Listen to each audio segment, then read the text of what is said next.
दोस्तों, middle class जो है सबसे ज़्यादा मेहनत करता है, बड़ो सबसे कम कमाता है। और इतनी मेहनत करने के बाद भी उसका पैसा कभी बचता ही नहीं है। और कहाँ उसका पैसा डूबता है सबसे ज़्यादा, ऐसा कौन सी गलतियां करता है मिडिल क्लास जो कि उसके पैसा इतने मेहनत करने के बावजूद उसका पैसे डूबता है। कहाँ उसका लैक ऑफ नॉलेज बिना नॉलेज के वो पैसा इन्वेस्ट करता है या पैसा कहीं भी लगाता है और पैसा डूबता है। बेचारा इतना मेहनत भी करता है और पैसा गवाता भी है। अगर आप ये जानना चाहते हो कहाँ कहाँ वो पैसे डुबाता है, अगर वो ऐसा क्या ना करे ताकि वो पैसा अपनी बचा सके और इन्वेस्ट करके उस पैसे से बहुत ज़्यादा रिटर्न कमा सके, तो इस वीडियो को जरूर देखिए। दोस्तों, ज़्यादातर क्या होता है, मिडिल क्लास ना पैसा कमाने में गलती नहीं करता, पैसा बचाने में ही गलती करता है। और एक छोटी छोटी लीकेज हो जाता है, जैसे कि वो छोटी छोटी गलती है जो कि उसको पता ही नहीं चलता, उसका पैसा धीरे धीरे डूबता जाता है। और ये हमेशा बचाने में ही गलती करता है मिडिल क्लास का सबसे बड़ा मतलब साइलेंट क्लीनर है लाइफस्टाइल इन्फ्लेशन। जैसे ही उसका सैलरी बढ़ने लगता है ऐसे उसका खर्चे बढ़ जाते हैं। सेविंग वही सेम रहती है, इन्वेस्टमेंट सेम रहती है, बट उसका खर्चा बढ़ जाता है। नई कार ले आता है, नया आईफोन ले आता है, इन चीजों में उसको हमेशा पैसा जाता है। जैसी जैसी उसकी सैलरी बढ़ता है वो देखता है भाई शर्मा जी का लड़का गाड़ी ले आया तो हमें गाड़ी चाहिए, अपना बजट नहीं देखता। और यहीं पे उसका सबसे बड़ी दिक्कत होती है, अपनी लाइफस्टाइल इन्फ्लेशन को बढ़ाता जाता है। जैसी सैलरी बढ़ाता है, सैलरी बढ़ती है, ऐसी लाइफस्टाइल बढ़ता जाता है। एक और दिक्कत है ईएमआई। आज की टाइम में ये ईएमआई बहुत लोगों को ले डूब रहा है। ईएमआई क्या, हम अपनी फ्यूचर इनकम को बेच चुके हैं ऑलरेडी।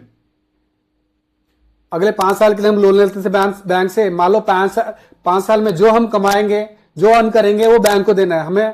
हमें पता नहीं अगला 5 साल का, बट उस 5 साल के लिए हम ऑलरेडी बेच दिया उस इनकम को। हमने फोन ले लिए ईएमआई पे, हमने गाड़ी ले ली और हमने पर्सनल लोन ले लिया। आजकल तो घूमने फिरने के भी लोन ले रहे हैं लोग। तो इस तरह ईएमआई ट्रैप में फंसता जाता है। और ये सबसे बड़ी गलती जो मिडिल क्लास करता है, लोगों को देख देख के ईएमआई ट्रैप में धीरे धीरे फंसता जाता है। एक और ट्रैप है गलत इंश्योरेंस लेना। गलत इंश्योरेंस अगर लेते हो पैसे कभी वापस नहीं आता। लोग क्या करते हैं, इंश्योरेंस एजेंट के कहने पे ले लेते हैं। इंश्योरेंस को इन्वेस्टमेंट समझ बैठते हैं। इंश्योरेंस कभी इन्वेस्टमेंट है ही नहीं, उसको वो इन्वेस्टमेंट समझ लेते हैं। ऐसे कोई यूली प्लान पे फंस जाते हैं, एंडोमेट, मनी बैक, इस तरह की ट्रैप में फंस जाते हैं। कोई मामा का लड़का, कोई चाचा का लड़का आके पॉलिसी चेप के चला जाता है और इस तरह अपना पैसे गवाते हैं। 20 साल 25 साल के लिए वो इन्वेस्टमेंट कर लेता है, कोई पता नहीं उस पैसे का कहाँ जाएगा। आप इतनी शिद्दत से कमा के उस पॉलिसी को भरते रहे, आपको पता नहीं क्या इंटरेस्ट मिलेगा 25 साल 30 साल बाद, कोई पता नहीं है। इस तरह की ट्रैप में फंस जाता है। वो सोचता है मैं इन्वेस्टमेंट कर रहा हूं, मतलब इंश्योरेंस कर रहा हूं और इन्वेस्टमेंट कर रहा हूं, ये इन्वेस्टमेंट है ही नहीं। इस तरह की ट्रैप में आजकल मिडिल क्लास बहुत ज्यादा फंस रहे हैं और हमेशा इस चीज को अवॉइड करना चाहिए। मेरे दोस्तों, आपको इन्वेस्टमेंट और इंश्योरेंस को हमेशा डिफरेंस समझना। मेरे पिछले वीडियो में मैंने बहुत अच्छी तरह समझाया है इंश्योरेंस क्या है और इन्वेस्टमेंट क्या है। तो आप इंश्योरेंस को कभी इन्वेस्टमेंट ना समझिए। इंश्योरेंस होती है एक लाइफ इंश्योरेंस, एक हेल्थ इंश्योरेंस, जैसे आपकी गाड़ी के इंश्योरेंस, घर के इंश्योरेंस, इस तरह इंश्योरेंस है। इन्वेस्टमेंट अलग होती है भाई। इन्वेस्टमेंट है जैसे आप म्यूचुअल फंड में इन्वेस्टमेंट कर रहे हैं, शेयर्स में इन्वेस्टमेंट कर रहे हैं, गोल्ड में इन्वेस्टमेंट कर रहे हैं, ये होती है इन्वेस्टमेंट। इंश्योरेंस और इन्वेस्टमेंट कभी भी मिक्स मत करना भाई मेरे। नेक्स्ट पॉइंट है, मिडिल क्लास हमेशा हाई रिटर्न के चक्कर में सबसे ज्यादा लॉस करता है। लोग क्या करते हैं फंसाने के लिए, गारंटेड रिटर्न, हाई रिटर्न, इस तरह की वीडियो चलाते हैं। आजकल यूट्यूब में बहुत चलता है। बोलते हैं कि आप इस शेयर को 1 महीने के लिए रख लो, टेलीग्राम चैनल पे आपको लिंक दे देंगे, आप ये शेयर खरीद लो, 1 महीने में डबल हो जाएगा, 2 महीने में डबल हो जाएगा, फलाना हो जाएगा। इस तरह के चक्कर में लोग बहुत आते हैं। लोग सोचते हैं यार अभी पैसा कम है, चला अगर 1 महीने में डबल कर देता है, बहुत ज्यादा मतलब जल्दी के चक्कर में हमेशा रहते हैं। तो इस चक्कर में पैसा अपना डुबाते हैं और ऑप्शन ट्रेडिंग के चक्कर में पड़ता है भाई। एक दिन में 200% बढ़ जाता है। इस तरह के लोग वीडियो चलाते हैं आज के टाइम में। बड़े बड़े ये चैनल खोल के बैठे हैं, वो अपना प्रॉफिट कमाने के लिए आप लोगों को उस दलदल में फंसाते हैं और आपसे वो लूट के ले जाते हैं। दुनिया भर की चीज़ें, ऑप्शन ट्रेडिंग हो गया, फ्यूचर ट्रेडिंग हो गया, इस तरह की प्रलोभन दिखाते हैं आपको, बड़े बड़े कोर्स बेचते हैं और आप उसमें फंस जाते हो उस चक्कर में और डूबते हो। फिर पैसा, ज़्यादा पैसे कमाने के चक्कर में आप उसमें डूबते हो। मेरे भाई, उस कभी भी ऐसा कोई शॉर्टकट तरीका है ही नहीं तो अंबानी, अदानी वो सब क्यों नहीं करते यार? एक एक महीने में पैसे अगर डबल हो रहा होता तो इतने लाखों एम्प्लॉय रख के क्यों अपना बिजनेस चला रहे हैं? उनके पास तो इतने पैसे हैं, बड़े बड़े इन लोगों को हायर करके पैसे डबल कर रहे होते, वो क्यों नहीं करते? 20-30% अपने बिजनेस में इतने मेहनत करके वो क्यों कमा रहे हैं भाई? आप इन चीज़ों को समझो भाई साहब, ये ट्रैप ही है। कभी भी इनके चक्कर में मत। जो पढ़े हैं, मेरे सामने बहुत ऐसे लड़के हैं जो इन चक्कर में पड़े हैं और अपनी घर बार सब बर्बाद किया हुआ है। आज 10-20 लाख कर्जे में डूबे पड़े हैं। कहाँ पता नहीं सुसाइड तक की नौबत आ जाती है। भाई मेरे इन चक्कर में बिल्कुल मत पड़ना। कभी भी आप सोच रहे हो कि रातों रात पैसा डबल हो जाएगा, वो कभी नहीं हो सकता। आप पैसा गवाओगे और टेंशन और घर लेके आओगे। एक और मिडिल क्लास का दिक्कत है, वो सिर्फ अगर इन्वेस्ट करता है सबसे सेफ पे चला जाता है, एफडी पे डिपेंड रहता है। भाई एफडी से आपको आगे बढ़ना पड़ेगा। सारा पैसा आप सोच रहे एफडी में डाल के आप सोच रहे मैंने बहुत अच्छा इन्वेस्टमेंट कर लिया, मेरा पैसा बिल्कुल सेफ है, तो आप इन्फ्लेशन को बीट ही नहीं कर पा रहे एफडी से। भाई साहब, आपके इन्फ्लेशन 6 से 7% एफडी में कितना रिटर्न दे रहा है?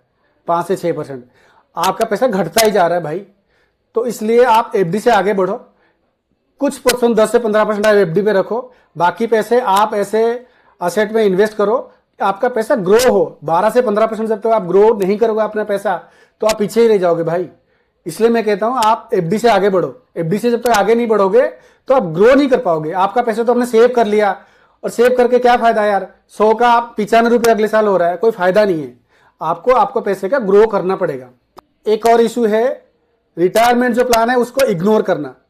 मिडिल क्लास सोचता है अभी तो बहुत टाइम है, बाद में कर लेंगे, अभी तो एंजॉयमेंट का टाइम है, रिटायरमेंट तो बहुत लंबा, अभी 60-70 साल में जब बुढ़ा होंगे, जब तो क्या करते हैं वो 30-40 साल तक रिटायरमेंट प्लानिंग करता ही नहीं है। तो उसके पास जब समझ आता है 40 साल के बाद, तो कितना टाइम बच जाता है भाई साहब? आप सोचो। फिर बच्चे बड़े हो जाते हैं, आपको पैसे चाहिए ज़्यादा, आपका बच्चा मान लो हायर एजुकेशन जाएगा, तो आप रिटायरमेंट प्लानिंग कर ही नहीं पाते हो। ये सबसे बड़ी दिक्कत आज के टाइम में मिडिल क्लास में। बाद में क्या होता है, पैसे बचता नहीं है, आदमी बूढ़ा हो जाता है, जॉब चला जाता है, उससे बीमारी आ जाती है और पैसे नहीं है। ये बहुत ज़्यादा दिक्कत है आज के टाइम में, इंडिया में बहुत ज़्यादा दिक्कत है। हमेशा अंडररेटेड, रिटायरमेंट को अंडररेटिंग माना जाता है। मेरे हिसाब से आपका रिटायरमेंट रिटायरमेंट प्लानिंग बहुत जरूरी है आज के टाइम में। एक और इशू है, मिडिल क्लास आदमी कभी इमरजेंसी फंड बनाता ही नहीं है। उसको पता है इमरजेंसी आएगी। अगर मिडिल क्लास आदमी इमरजेंसी फंड नहीं रखेगा तो वो क्या करेगा? मान लो कोई छोटा मोटा इन्वेस्टमेंट करने जा रहा है, उसको कोई इमरजेंसी आ गया तो पैसा ब्रेक करके निकालेगा, उसको यूज करेगा, फिर सोचेगा, फिर दोबारा इन्वेस्टमेंट करने जाएगा, फिर कोई इमरजेंसी आएगा, फिर विड्रॉ करेगा। इस तरह पैसा कभी ग्रो हो ही नहीं सकता, कभी भी नहीं बचेगा। अगर आपने इमरजेंसी फंड क्रिएट कर ली, अपने 6 महीने के लिए जो इमरजेंसी फंड आपने बना लिया, आपकी इन्वेस्टमेंट को आप हाथ नहीं लगाओगे, आपका पैसा कंपाउंडिंग में आपका पैसा ग्रो होएगा। जब तक कंपाउंड आप करोगे नहीं, आपका पैसा कभी ग्रो ही नहीं होगा। आप 1 साल इन्वेस्ट किया, उसको ब्रेक कर लिया, तो क्या आपको मिलेगा भाई? उस पैसे का तो कोई फायदा ही नहीं है, कभी इन्फ्लेशन को बीट ही नहीं कर पाएगा। आप इस तरह पैसे कुछ इन्वेस्ट किया, उसके बाद उसको विड्रॉ कर लिया, इन्वेस्ट किया, विड्रॉ कर लिया, इस तरह कभी आप लाइफ में फ्री नहीं हो सकते, एक ट्रैप में फंस जाओगे। तो आपको इमरजेंसी फंड बनाना बहुत ही जरूरी है। देखिए, कुल मिला के मिडिल क्लास का पैसा क्यों डूबता है? बिना प्लानिंग के, बिना नॉलेज के, बिना डिसिप्लिन के वो क्या इन्वेस्ट करता है, या ये सब चीज़ें जब करता है तो पैसा उसका डूबता है। अगर आप यही सही फाइनेंशियल नॉलेज लेके आप छोटे छोटे स्टेप उठाओगे तो आप अच्छे से ग्रो कर पाओगे। आइए जानते हो छोटे छोटे स्टेप है क्या। सबसे पहले तो आपको बजटिंग करना पड़ेगा, आपको एक्सपेंसेस को कंट्रोल करना पड़ेगा, राइट इंश्योरेंस लेना पड़ेगा, इन्वेस्टमेंट इंश्योरेंस को एक नहीं करना। उसके बाद इमरजेंसी फंड आपको रखना पड़ेगा। उसके बाद लॉन्ग टर्म इन्वेस्टमेंट बारे में सोचना है आपको कि भाई मेरे को पैसा ग्रो कराना है तो 10 से 15 साल तो आपको देना ही पड़ेगा। ये नहीं कि भाई 1 साल जमा किया दूसरे साल। तो ये छोटे छोटे आप स्टेप लोगे तो आप अपने पैसे को ग्रो कर पाओगे। तो ये जो ट्रैप में मिडिल क्लास से आप, अगर आपने ये कंटिन्यूसली 10 साल तक कर लिया तो आप ये मिडिल क्लास की ट्रैप से बहुत इजीली निकल जाओगे, ये मेरा गारंटी है। दोस्तों आपने तो ये समझ लिया होगा कि कहाँ कहाँ मिडिल क्लास डुबाता है और ये चीज़ को कहाँ कहाँ कंट्रोल करके आपको अपने पैसे को ग्रो कर सकते हो। आज के लिए इतना ही। मैं विजय बेहरा, आप देख रहे हैं विजय बी टॉक्स। नेक्स्ट एक इन्फॉर्मेटिव वीडियो के लिए मेरे चैनल को सब्सक्राइब जरूर कीजिए। अगर आपने लाइक नहीं किया तो लाइक ज़रूर कर दीजिए।